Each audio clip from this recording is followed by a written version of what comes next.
there was a board, there was like some kind of old board stuff. I don't know what it was, but it was all rotten and had, you know, mold and stuff all over it. But it had these little things here had been glued on it, and some of them had fallen off and stuff, and some of them hadn't. But this was one of them here. As you can see, there's a little bit of glue on there. I showed that earlier, I think, or I'm going to do it later. But and then it had this crazy thing. And I swear that looks like one of those Mayan numbers or something like that. Very, very cool stuff. And you can see where that some gluey junk was on the back of it. But I don't know if in some ways it looks like a llama, but I don't think those guys had llamas in the Southwest. But I don't know. It could have been like an Aztec or Mayan hieroglyph kind of a deal. But it also had these little guys here, which are made out of that stuff over there. It's red ochre, and as you can see, here's another one. The hole has been drilled with a primitive technique, and it also looks to have been used as like a little matadi kind of thing, where people would grind in here and get the dust and use it to, you know, for like painting or your makeup or, I don't know, decorating stuff, you know, get the dust on your fingers and, you know, I don't know, whatever. But now I would have been really suspicious of those, except for about a mile away in a completely kind of different scenario, I found this little thing sitting out there, and it's definitely the same thing. It's red ochre that has been drilled, and I don't know, maybe they kept it on a string, or I don't know what the deal was on it. But anyway, those are kind of cool. And then I found this little thing, and there's a little bone thing in there, and it kind of a piece of it split off on one side here. Anyway, and it won't go back together because it's warped.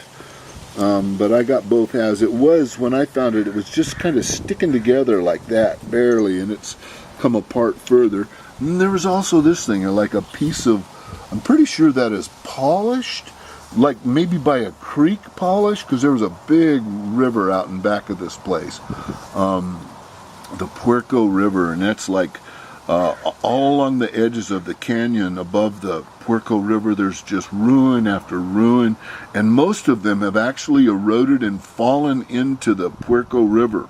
And so there's like matates, like those guys out there are laying out there in little rock bars and islands in the river.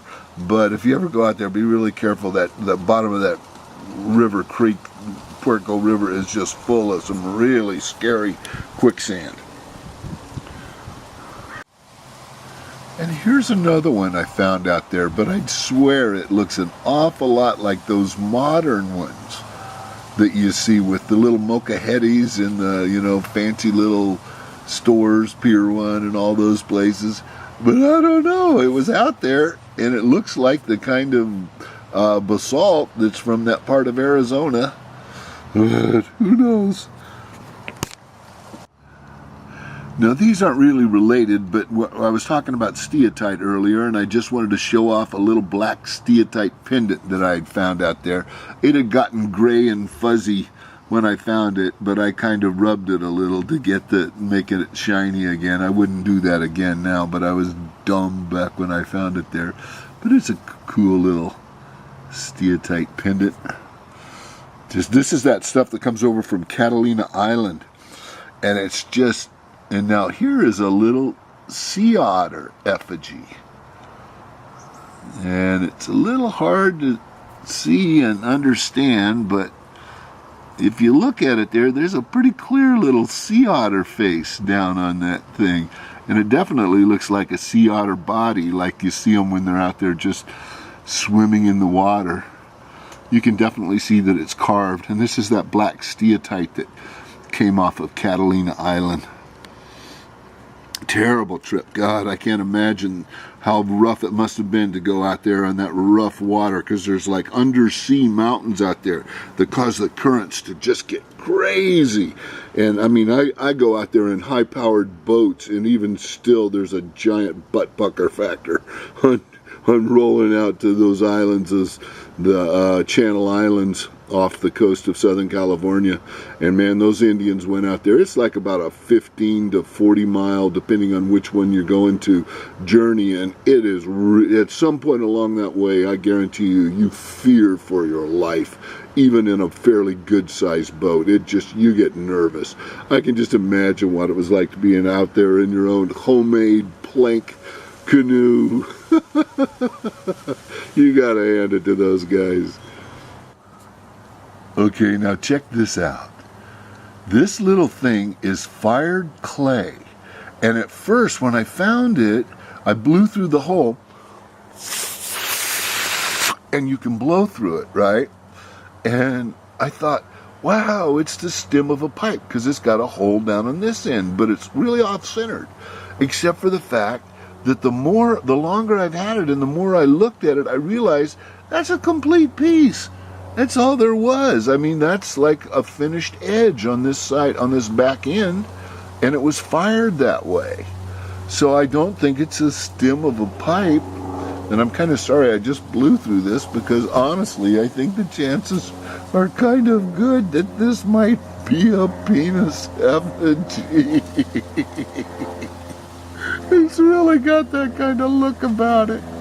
I don't know, maybe it was some kind of pipe or whistle or, you know, magical piece of stuff that they made for, like, you know, I don't know, maybe, you know, it's like the proctologist or whatever tool, the proctologist magician or shaman or whatever, maybe use this for old guys having prostate trouble or something somehow. You know, it's kind of hard to urinate when you get really old and your prostate gets swollen. That's probably way TMI for this video. Sorry, guys. Okay. Now, this crazy thing was not in that box up in the attic, but my buddy Patrick found this when doing a garden in the backyard of his house. And his is the backyard that's got where I found this big old critter here. Remember me talking about that monster Matati a while ago, and that crazy looking mortar right over here. See that guy? Big tall mortar with a pointy hole in the bottom of it. Very unusual for my area. Okay, also one other thing that I found out in that, he's got a barranca in back of his backyard, and I also found this big gray, light yellow, I mean, it used to have lichen all over it, but that's kind of disappeared since I've left it out in the sun. But it's a monster French bred mono. There, next to another one. But anyway, this thing here is called a, he thought it had been, he thought he could see like evidence, getting the sun a little better, evidence of where it had been ground on or shaped somehow. And it's really, really heavy.